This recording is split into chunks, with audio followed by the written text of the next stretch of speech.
जय हिंद सर। जय हिंद सर। का चलत है हवलदार? डेली रिपोर्ट और FIR चेक करते रहो साहब।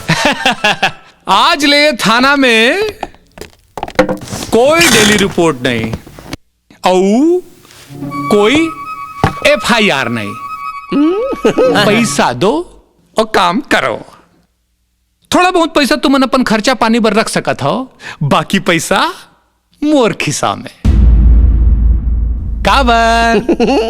बिना खाए खावन नहीं दे, बिना ले जावन नहीं दे, दादागिरी चलन नहीं दे, गुंडा गर्दी चलन नहीं दे, तोर जैसे संडा नहीं है, तोल ले बड़े गुंडा नहीं है, बिना मारे मरे नहीं, नेता मंत्री डरे नहीं, बड़े बड़े के बजा दे थे बाजा, तेकर से ती आप लकत है दबंग दरोगा राजा।